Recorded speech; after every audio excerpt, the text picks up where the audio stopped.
was spinning round. Then I had to take the time. Right the shack outside. Drink. You know what I'm talking about.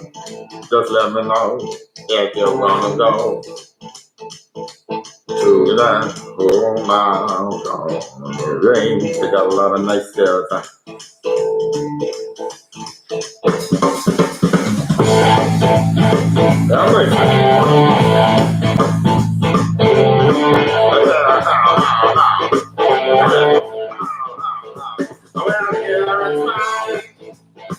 If you got the time, I have a chance to get yourself out.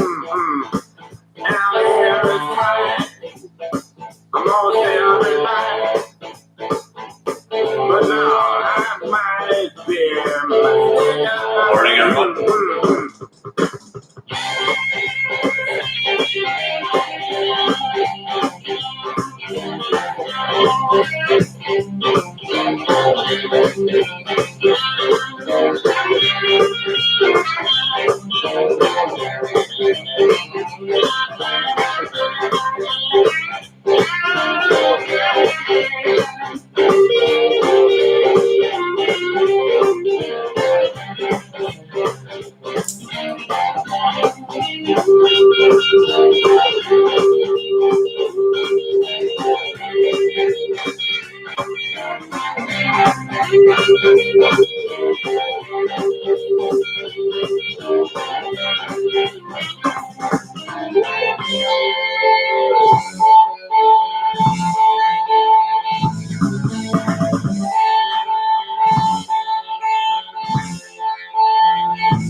Morning, everyone.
Still a bit early, and there are only 60 people here. Why don't we have another classic from ZZ Top? As you know, Dusty Hill passed away during the summer. So a Dusty Hill tribute this morning.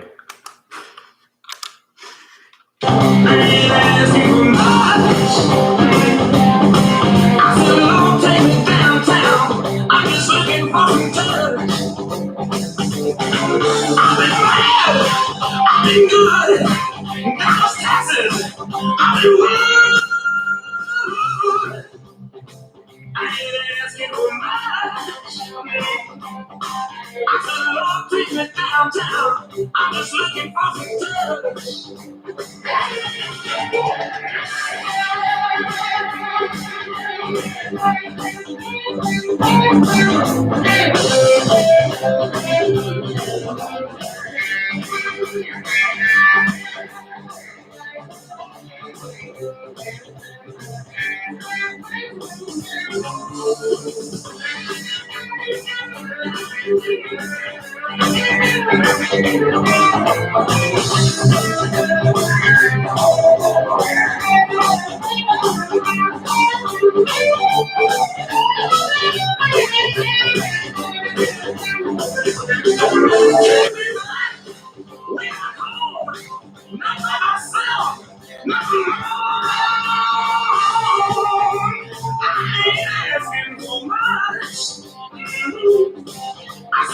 Take me downtown. I'm just looking for some time.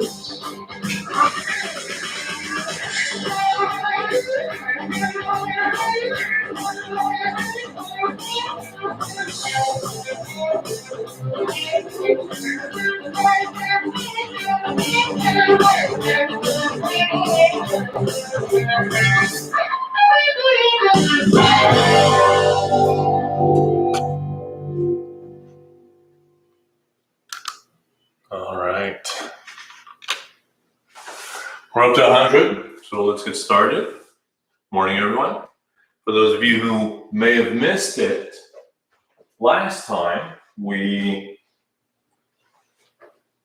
talked about what the whole course was about, and the idea was to import the idea of tangent line to a circle, right? So you'll recall that tangent line to a circle is a line that touches the circle just at one point.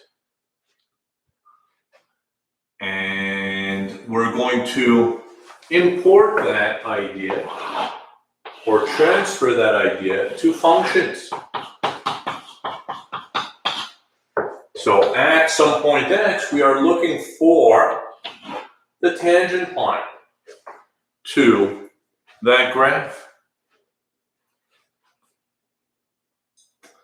And last time we talked about how we could actually approximate this by taking another point, let's call it x plus h for some value h, and looking at the line through these 2 points.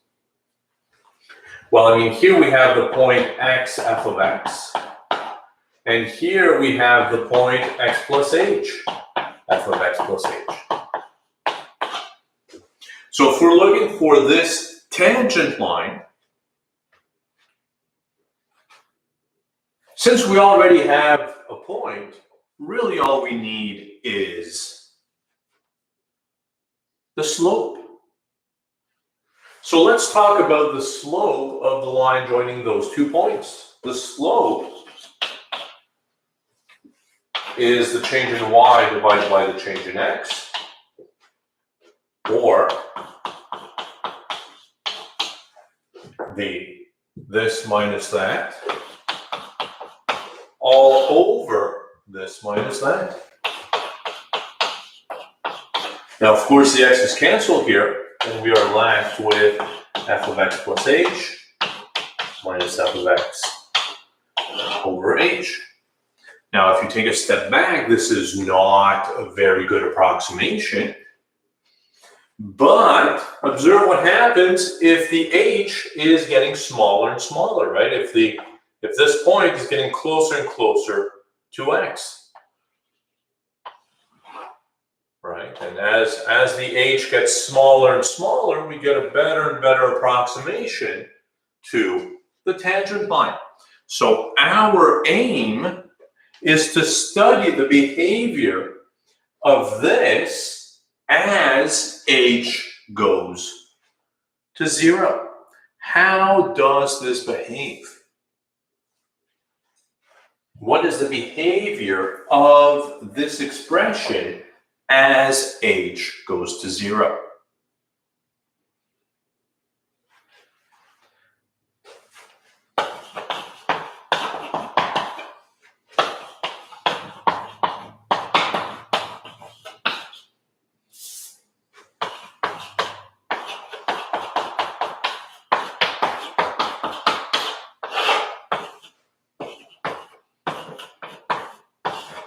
So what is the behavior as h goes to 0, as h gets closer and closer to 0? That's the question. In fact, that's the whole course. The whole course is the study of this expression, along with applications. So the first thing we're going to do, instead of right away moving to the behavior of this expression, we're going to, I had actually introduced notation for this. And this behavior, the behavior of this is represented by the limit. So the limit, the idea of limit is the behavior of this expression. And as I suggested last time, we're going to start today by discussing limits, behavior of some function. What is the limit idea? What is this behavior? Let's start with the definition.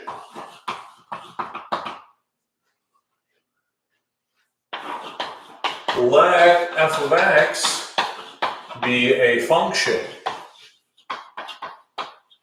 defined near x equals a, except possibly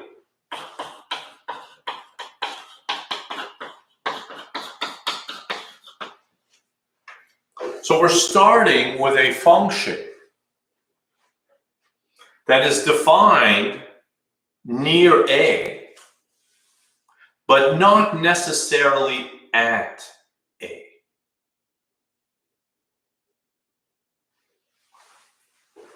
We say the limit as x goes to a of f of x is L if f of x can be made arbitrarily close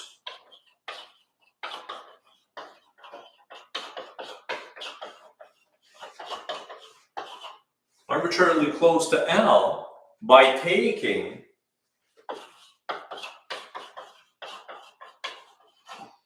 x sufficiently close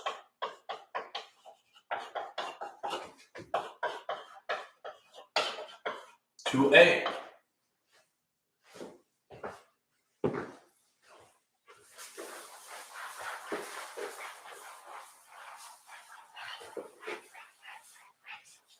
Sufficiently close to a, but not equal to a. When do you know when there is a Webwork assignment? You can check, right? You have the link. Well, I mean, first of all, I don't think the link is working yet, so I'm gonna have to look into that. But it's essentially one every 2 weeks, more or less. Plus, you have 2 weeks to do it. So, I mean, if you go a month without checking Webwork, there's no reason for you to do that. Check Webwork every few days. We usually announce it at some point as well, but in case we forget, it's your responsibility to check. So that's the definition of the limit as x goes to a of f of x is equal to L. Geometrically, seems to be a little lag there. Webwork is a separate website, but it is somewhat integrated, and that's what's causing the difficulty right now. So there's going to be a link in the links section, but right now there's some issues. The L is some real number. So let's let's see geometrically what's happening here. What we're saying is that you take a function that is defined for values near A. So in other words, in an interval near A, but not necessarily at A. And we're saying that if the limit exists and it is equal to L, then if you take any values close to A here, it's going to map to values close to L in here. That's what we're saying. In other words, you can make the values of F be as close as you want to L by taking values of X sufficiently close to A. Let's illustrate.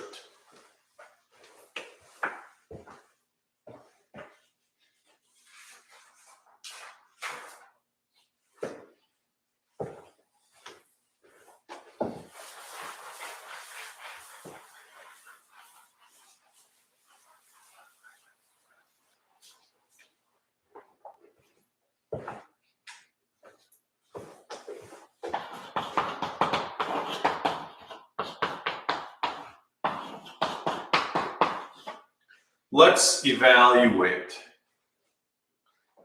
this limit. Now, you know this function. You've seen this function before. You're very familiar with this function. Let's graph it. You know that the graph y equals 2x plus 3 is just a straight line. Straight line with, so this is y equals 2x plus 3.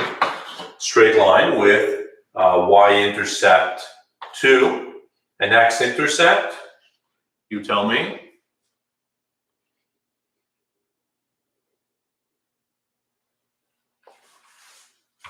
X-intercept, easily seen to be -3/2,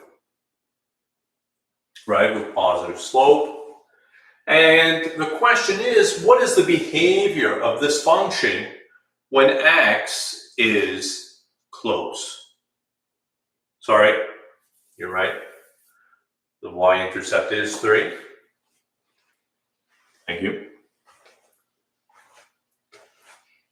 Y-intercept is 3. So the question is here, what is the limit as x goes to 0 of 2x plus 3? In other words, what is the behavior of this function when x is very close to 0? Right? So if you're taking values very close to 0, these are getting mapped very close to, you know the answer, right? If you're taking values very close to 0 here, the function is getting mapped very close to 3. And that's the answer. The behavior of this function for values close to 0 is 3.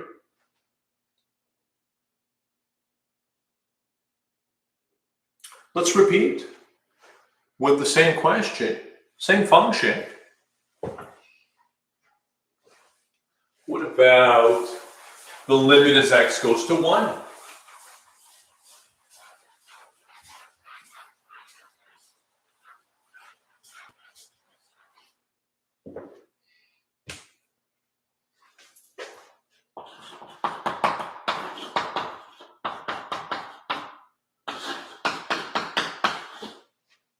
Of 2x plus 3, right? If you're taking values close to 1,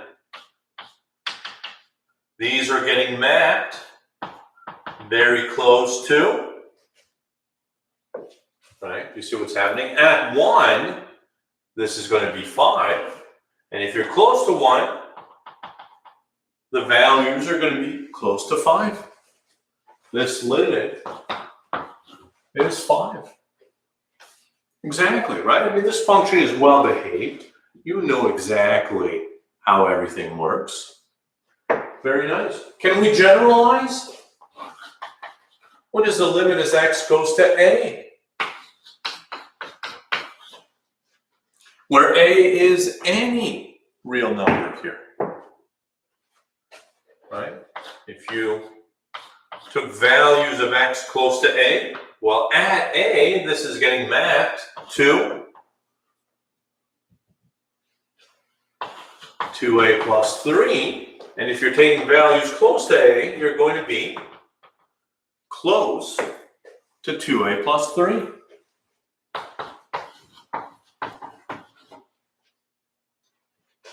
Absolutely. Right?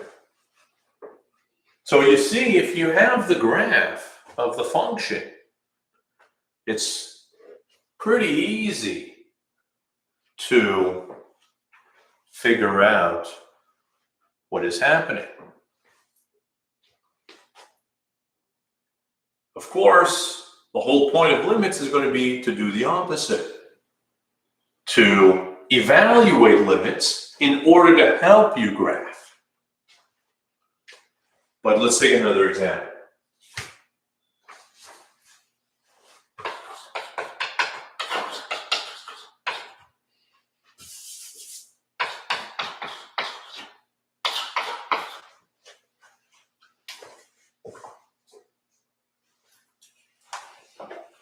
Did something happen? Is everything all right?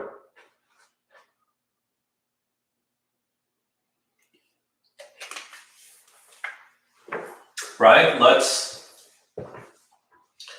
graph this. Again, you know the graph of x squared. Y equals x squared.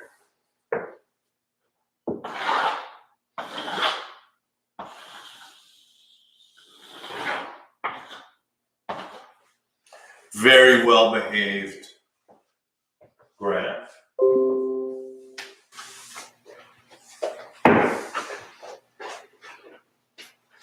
Yeah, sometimes there are issues. I mean, it has happened in the past, and especially for 90-minute lectures, after an hour, we would get some buffering happening.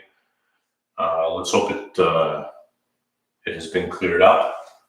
We're looking for the behavior as x goes to 3, right? So here is 3, and you know that at 3, the function is 9, and for values close to 3, values close to 3 get mapped to values close to 9. So that's the behavior of your function.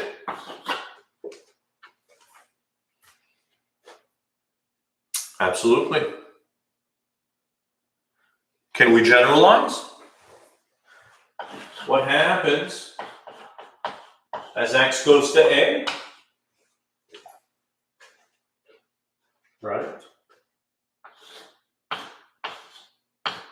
For values close to a, well, at a, the function gets mapped to a squared, and for values close to a, again, right, this function, very well behaved, right? It's very clear that values close to a will get mapped to values close to a squared.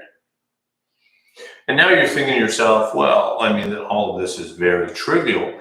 Don't all functions have limits? And aren't we just plugging in? Consider the following.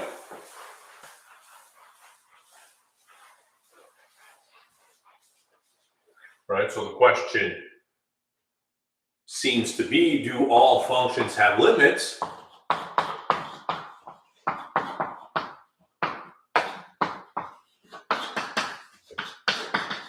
That exist. And to that effect, let us consider a function which is -1 all the way to 1, including 1. and then jumps to 2.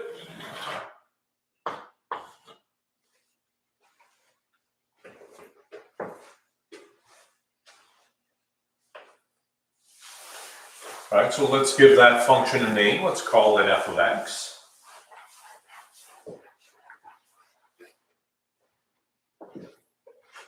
All right, so this is the graph of f of x. So my question to you,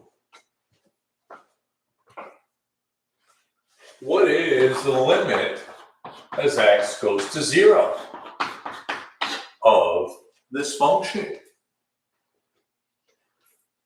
You see what's happening, right? If you're close to 0,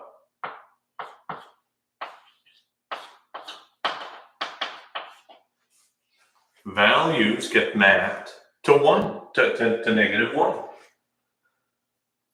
So this limit, the behavior of this function near 0 is negative 1. There's no problem here. But if we try to do the same as x goes to 1, what is the behavior of the function as x goes to 1? Well, you see the issue, right? If you're taking values close to 1, if you take them less than 1, everything gets mapped to negative 1. If you take them bigger than 1, they get mapped to 2. So you don't have a unique value here. You don't have a unique behavior. The limit does not exist.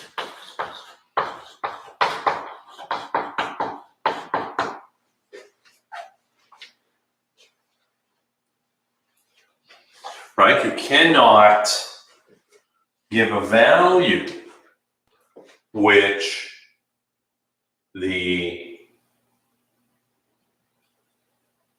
image is going to be close to. There's not one unique value you can give, right? It's not going to be, the limit is not going to be negative 1, because if you take values bigger than 1, the values are close to 2, and vice versa as well.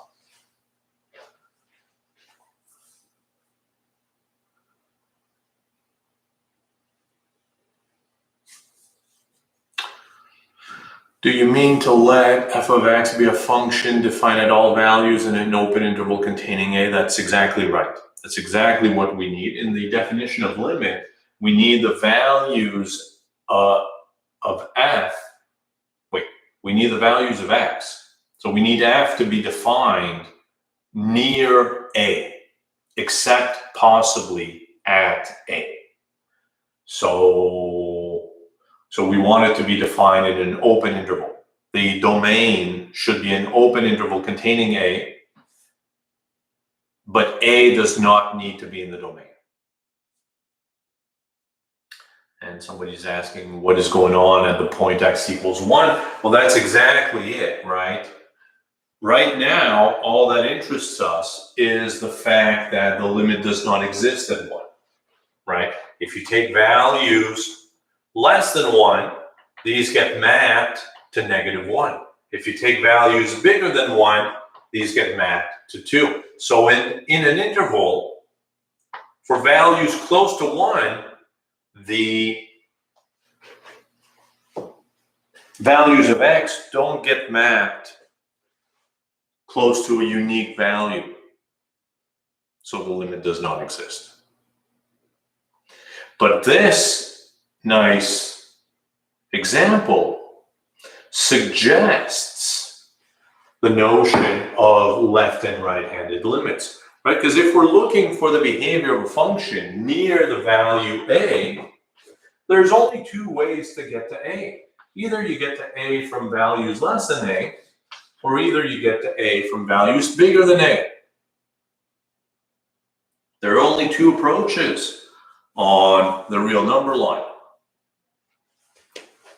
Definition.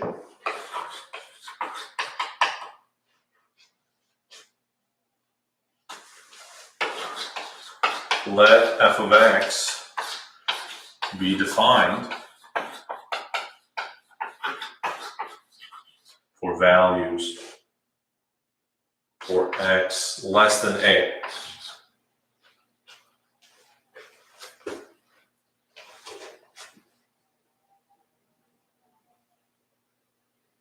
Well, let me say this, for x close to a and less than a.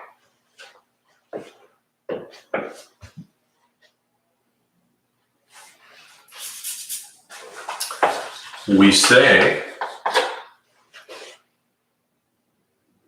the limit as x goes to a from the left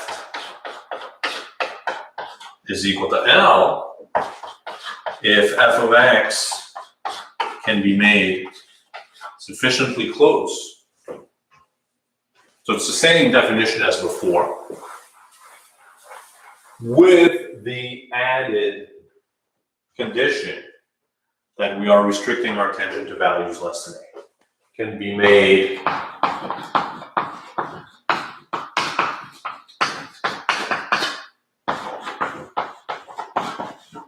close to L by taking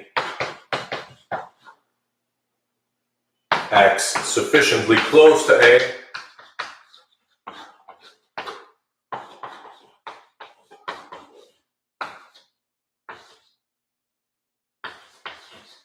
and less than a. So how do we write, how do we denote that? We denote with this negative here in the exponent. Exactly. Superscript plus or minus. So superscript minus, if we are restricting our attention to values less than a, this is known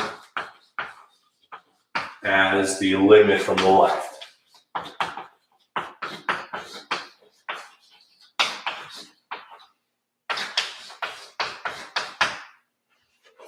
Similarly,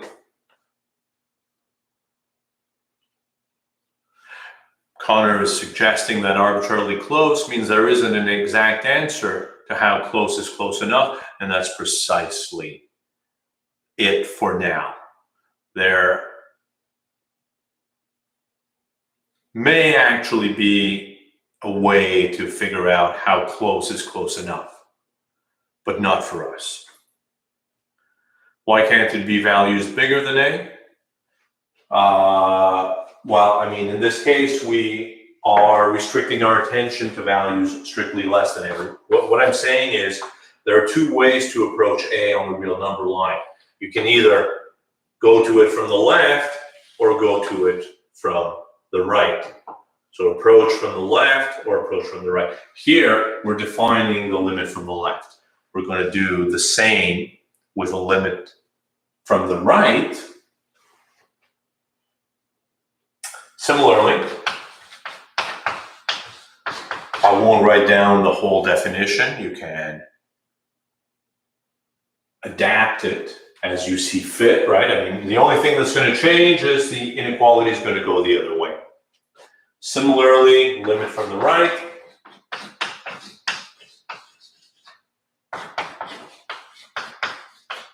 Let me introduce a notation for that. Limit as x goes to a from values bigger than a.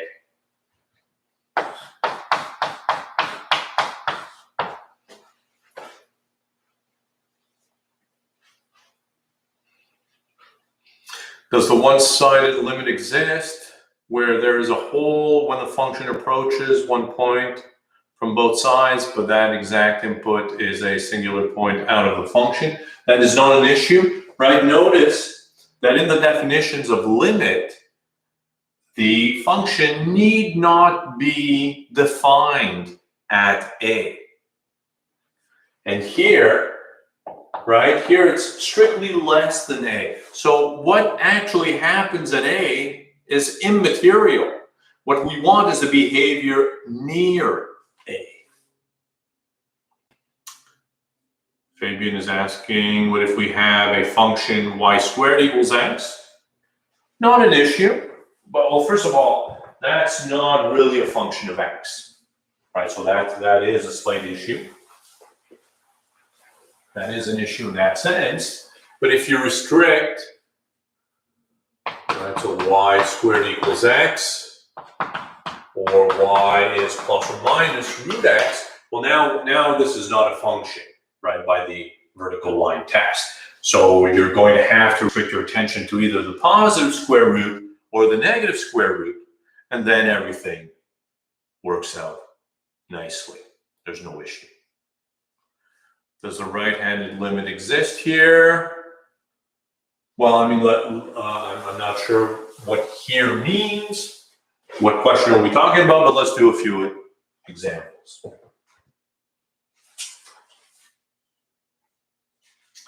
Before we do so, let me point out theorem. Since there are only two ways to approach a value a, either from the left and from the right, if a limit exists, then it means the behavior close to a is the same for all values of x. So whether you're approaching from the left or from the right, these should be the same. So if a limit exists, then the limit from the left and the limit from the right must exist and be the same. Conversely, if the limit from the left and the limit from the right both exist and are both the same, then the limit itself must exist as well. Because the limit is the behavior of the function for values close to a, and if you take a value close to a, it's either going to be less than a or bigger than a. So that proves the following theorem. The limit as x goes to a of f of x exists and is L if and only if both the limit from the left and the limit from the right exist and are equal to L.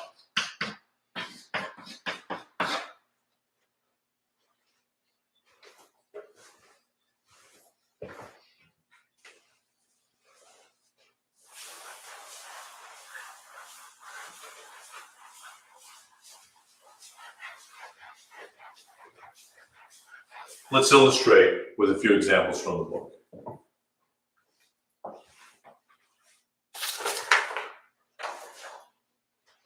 Taken from page 92 in the 9th edition of Stewart.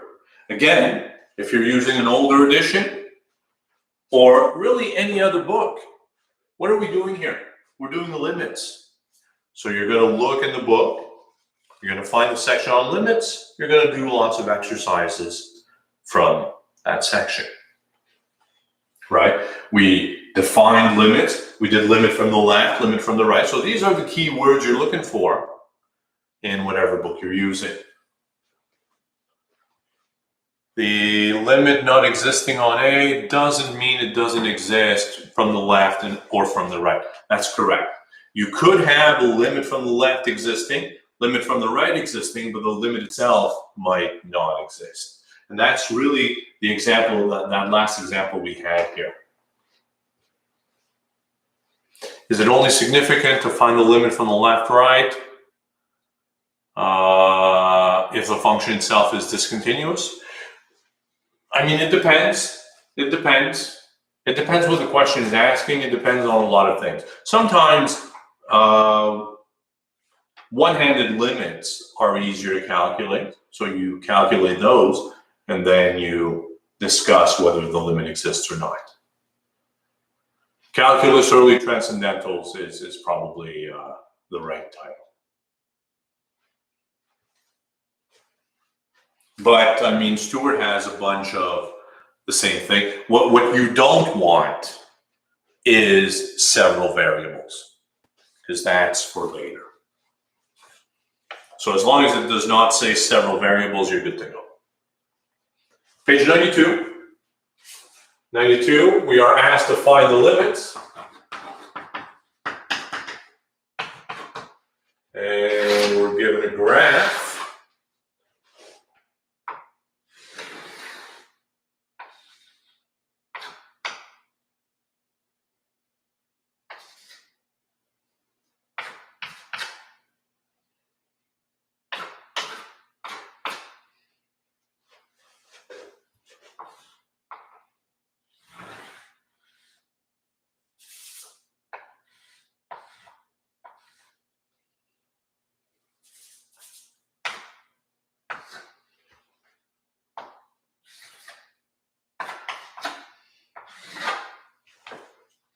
So that's the graph of some function f of x.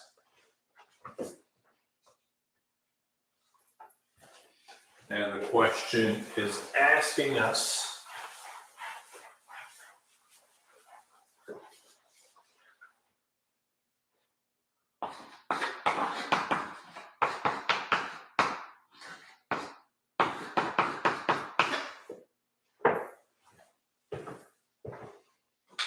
for the limit as x goes to 2 from the left.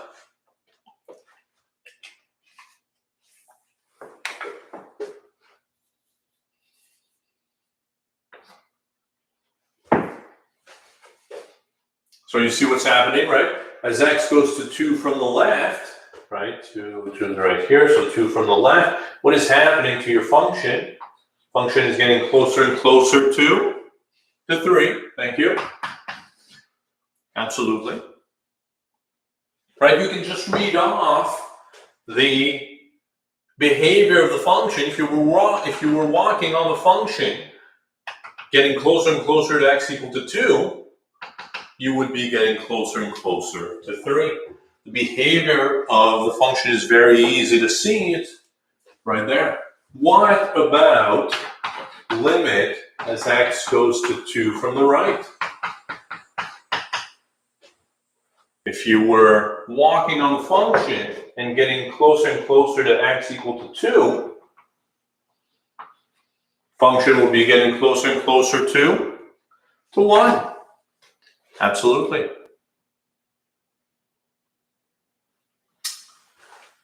Follow up. What can we say about the limit as x goes to 2?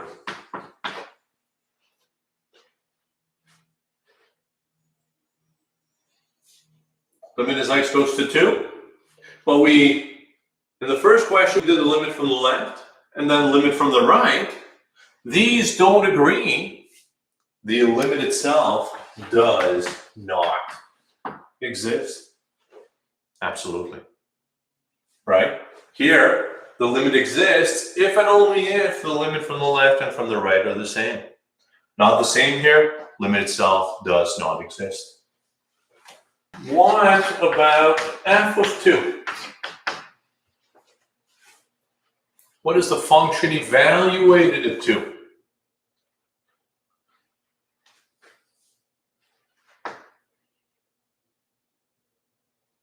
You know what it is.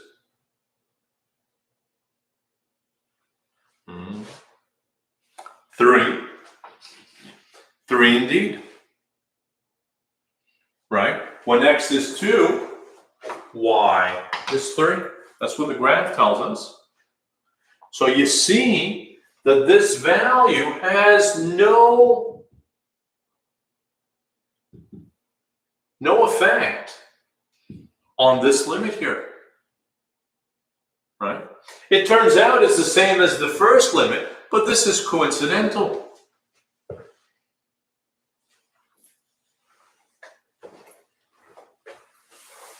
Right? You can certainly imagine an example where the value at 2 is neither the left-handed limit nor the right-handed limit, right? I mean, if you had something like this,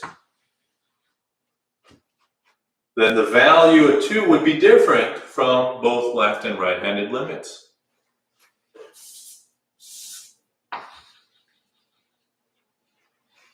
So that's why in the definition, you don't even need the function to be defined at the point. We're looking for the behavior near the point.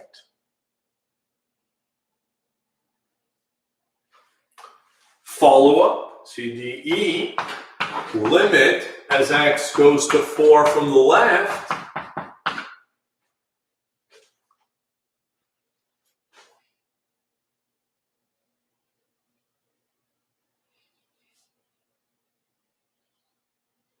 Right, thank you. Limit is 4, right? If you're going towards 4 from the left, the function is getting closer and closer to 4. Similarly, limit as x goes to 4 from the right. What is happening in that case? Also 4, right? You're going towards 4 from the right.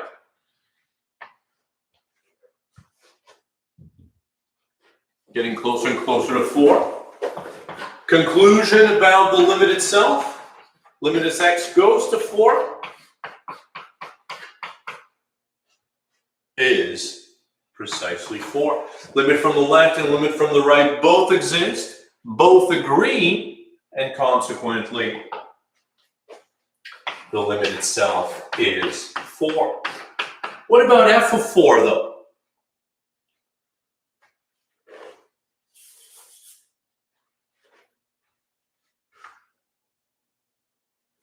F of 4.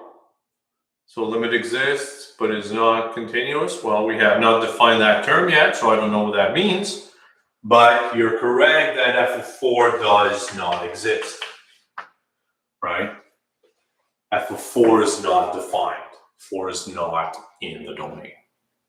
Exactly that. Let's take another example. Same question, we're asked to find the limit.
How do you know 4 is not in the domain? Because of the open circle, exactly, right? Nowhere was f of 4 defined. Then, we can't just make up a value. The graph doesn't tell us what the value of f of 4 is, and that's it.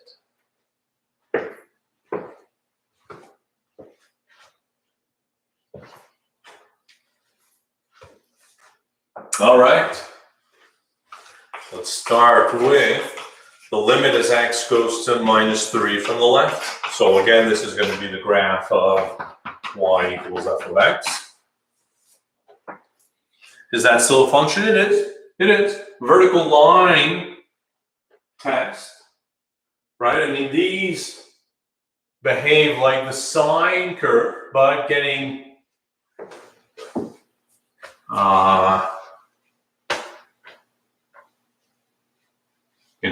more and more squished.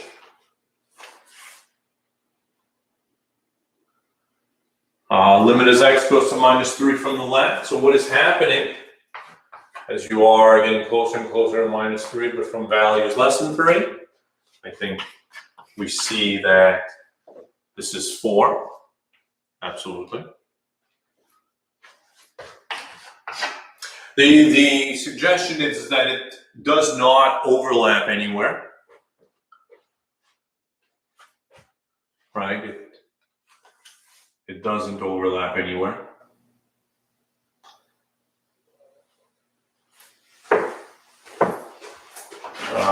Limit as x goes to -3 from the right.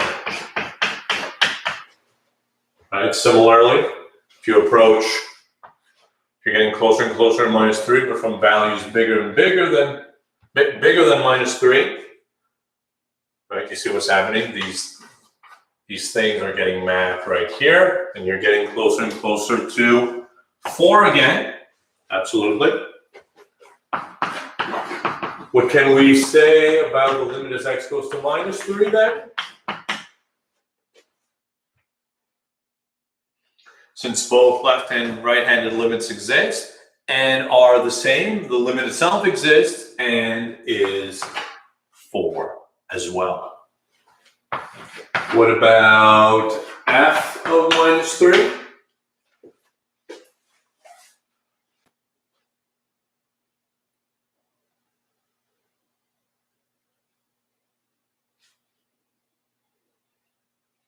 F of -3?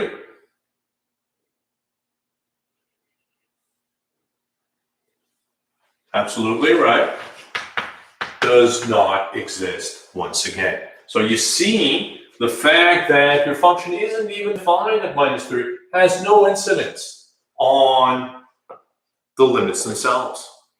Limit from the left, limit from the right both exist. The limit itself exists even though the function is undefined.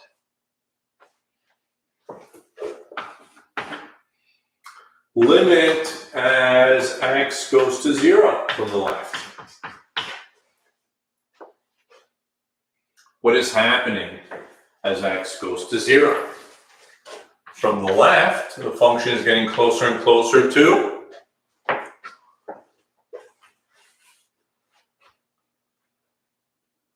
well, right now we're doing stuff from page 92. So after class, page 92 is what you want to do. 92, 93, 94, whatever section.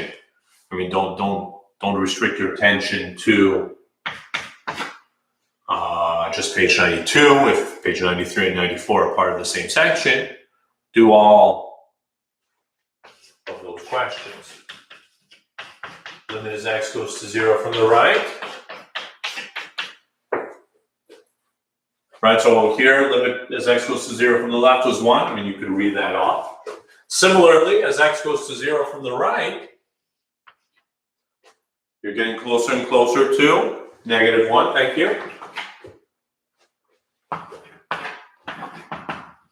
What about limit as x goes to 0? So in the previous questions, we answered left and right-handed limits, and these do not agree. The limit itself does not exist. You're not approaching one unique value, the limit does not exist.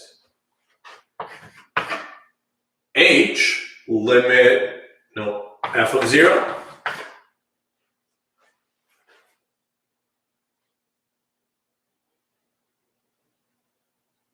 I'm using the 9th edition. F of 0 is 1. Absolutely, right? Your function at 0 is defined to be 1. We have this dot here, not an open circle. Function at 1, at 0 is 1. Limit as x goes to 2 from the left.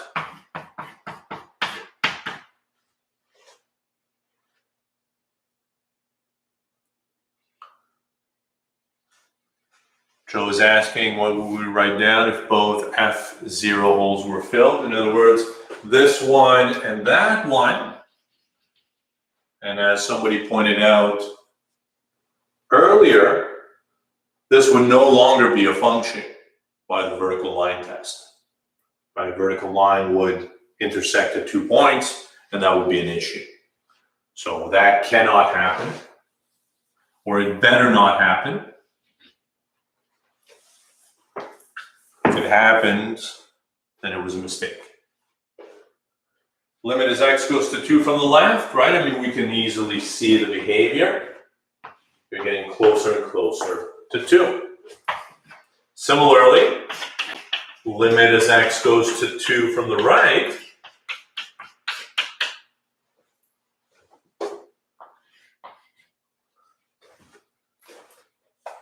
is 2 as well. I think that's pretty clear to everyone, right? Consequently, limit as x goes to 2, limit itself exists because limit from the left and limit from the right both exist and are equal.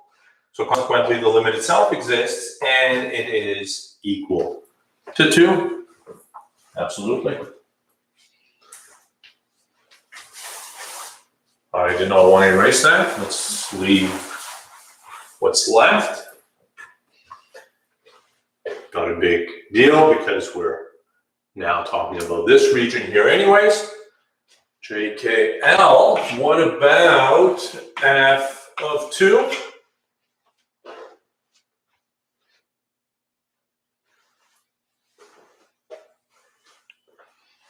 F of 2? Right, this is undefined. We've got an open circle here. This does not exist or undefined.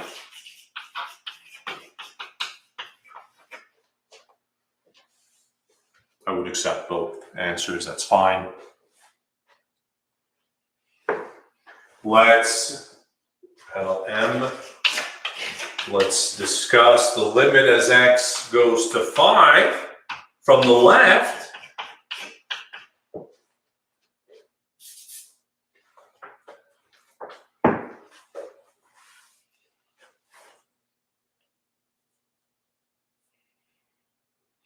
Right? I mean, we're asking, you know, the limit is the behavior of the function. How can you describe the behavior of the function as you're getting closer and closer to 5 from the left? You see, it's the function keeps going for values from 2 to 4. The limit itself, I keep seeing 3s and 2s, but that's not what I'm looking for. Limit, what is the behavior of the function? Can you describe the function by one value?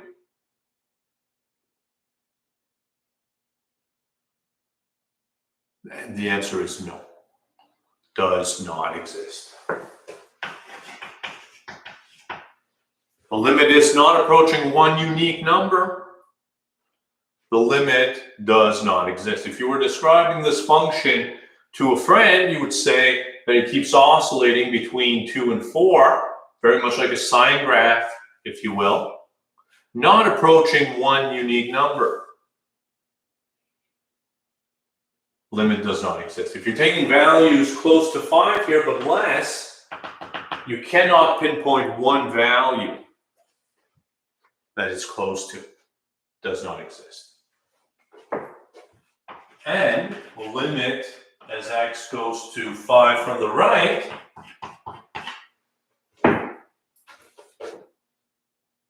that point is on 3, that's right.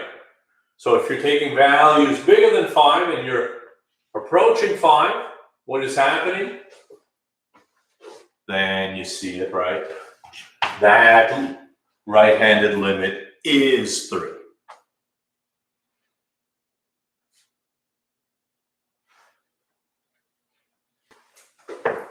What can we say about the limit as x goes to 5?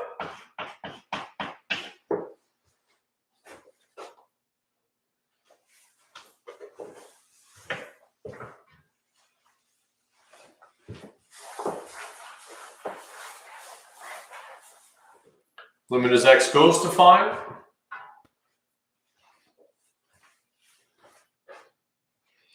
What if you zoomed in super close on the left, right? If you zoomed in super close on the left, I claim it would still look like this.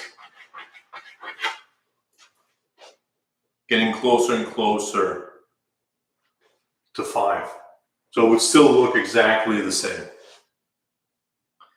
The limit itself does not exist, right? Because the limits from the left and from the right don't agree. So it does not exist. And finally, P, what can we say about f of 5?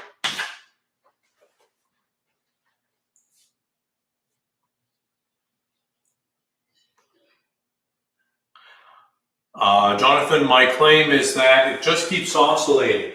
No matter how close you get to 5, it just keeps oscillating.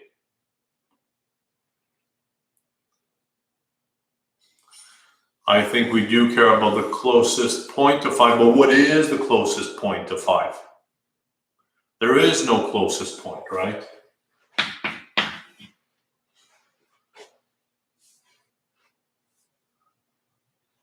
So f of 5 is 3, right? I mean, it's defined right here.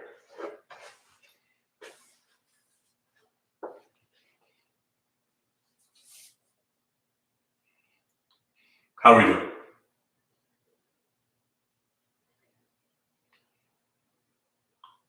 So the oscillating results in not a distinct value being approached. That's exactly right.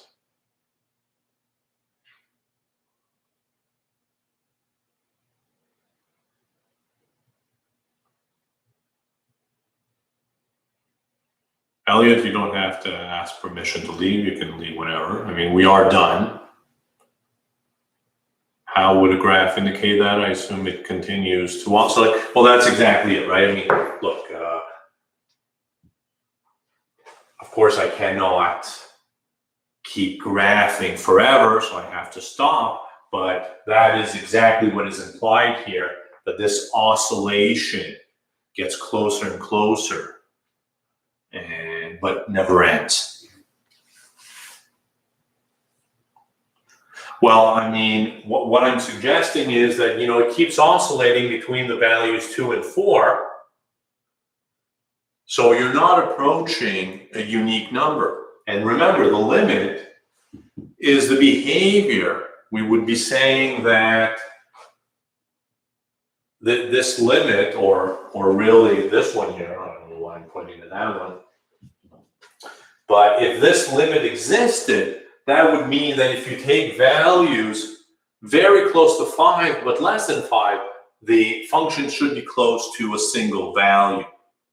And that's not going to happen here if you keep oscillating between 2 and 4. Well, we have Friday lectures, once tutorials. We always have Monday, Wednesday, Friday lectures, 11:30 to 12:30. That's a given.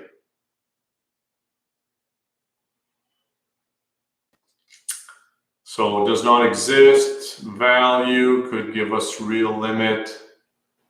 So long as there's no oscillation, well, I wouldn't go there, but very well.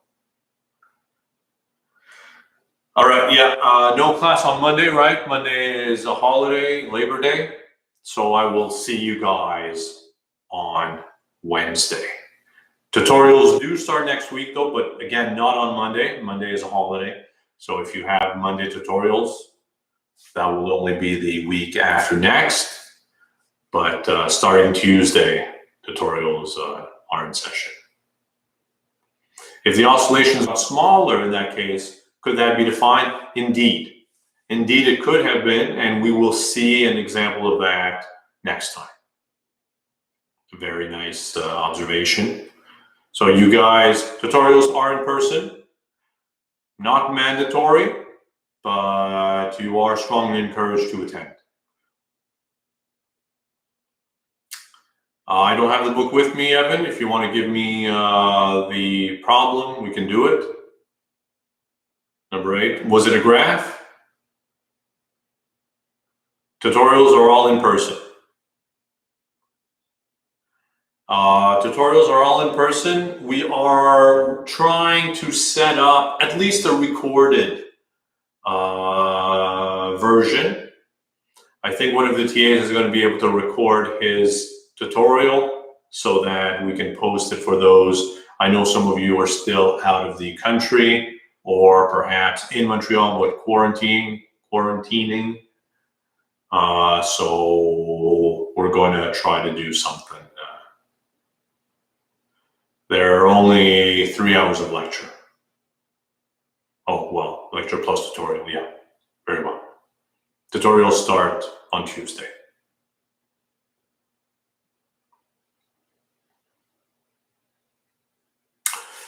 Evan is saying it's a graph, but it uses A of X instead of F of X, only to mix things up. Change the capital A to an F, and you're good to go. So, you know, I mean, I've been using F of X all the way through, but actually in this particular question, I think the book had used H of X. It really makes no difference, right? Don't let that confuse you, whether it's big A of X or H of X or F of X. It just means a function. They like to mix things up.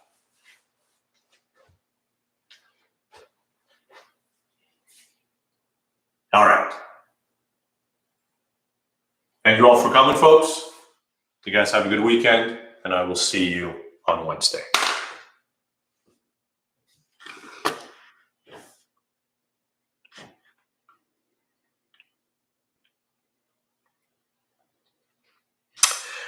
Olivia is asking if the graph is continuous. Will the oscillating part eventually reach 3? The answer is yes, but here you're assuming continuity, which we have not discussed yet. And of course here, although we have not discussed continuity yet, this by the word in M and N, this will show that the function is not continuous. The Webwork you should be able to access through a link on my courses as soon as it's up. It's not up yet, but as soon as it's up, and then you won't be asked to log in. Use your my courses credential to automatically log you in. What would happen to my Monday tutorial next week? It won't get moved back. Usually what happens is at the end of the semester probably ends on a Monday or Tuesday, and so you make up that tutorial right at the end.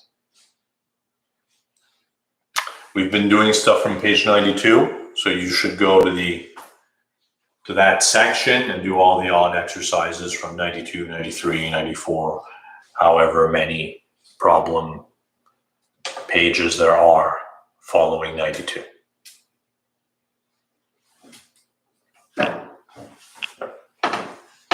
How are tutorials different from lectures? It's, first of all, there is no new material. So it's only material that we did. It's material we did the week previous. So next week's tutorial, there might be a little bit of exponentials, logarithms, trigonometry review, just for fun, plus the beginning of limits that we did now. The tutorials are run by graduate math students, and all the tutorials are identical in the sense that they all do the same exercises, and that's it.